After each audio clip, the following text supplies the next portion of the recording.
School டைமில் என் பசங்க இந்த அளவுக்கு விழுந்து விழுந்து படிப்பாங்களா அப்படின்னு கேட்டால் கிடையாது. இந்த எக்ஸாம் டைமில் மட்டும் என் பசங்க 2 பேரும் காலையில் 3 மணிக்கெலாம் அலாரத்தை வச்சு விட்டுட்டு பார்த்தா 2 பேரும் படிச்சிட்டு இருப்பானுங்க. அதே மாதிரி தான் இன்றைக்கி படித்தானுங்க. ஆனால் நம்ம காலையில் ஒரு 5 மணிக்கு போய் பார்த்தோம் அப்படின்னா 2 பேரும் ஆளுக்கு ஒரு பக்கம் புக்கை வச்சுட்டு தூங்கிட்டு இருப்பானுங்க. என்னடா பண்ணுறீங்க, படிக்கிறேன்னு தூங்கிட்டு இருக்கிறீங்கன்னு சொன்னால் தான் அதுக்கப்புறம் கண்ணை முழிச்சு படிக்க ஆரம்பிப்பாங்க. என் பெரிய பையனும் டீ குடிக்க மாட்டான், சின்ன பையனும் ஏதாச்சும் ஒரு நாளைக்கு தான் டீ குடிப்பான். ஆனால் இன்றைக்கி என்ன தோணுச்சுன்னு தெரியல அவனுக்கு.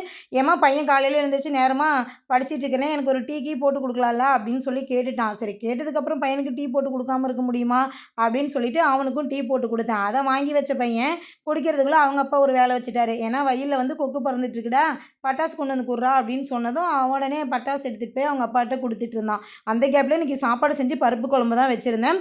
அதுக்கப்புறம் வந்து தம்பி வந்து டீ குடிச்சிட்டு இருந்தான். இவனுக்கு டீ கொடுத்துட்டு நம்ம குட்டி பசங்க 2 பேர் இருக்காங்க, அவங்களுக்கும் கொண்டு போய் பால் காலையிலேயே கொடுத்துட்டு 2 பேரும் குடிச்சிட்டு இருந்தாங்க. இது மாதிரியான மினி விலாக்ஸ் பார்க்குறதுக்கு நம்மளோட சேனலை சப்ஸ்கிரைப் பண்ணி வச்சுக்கோங்க. ஓகே, பாய்.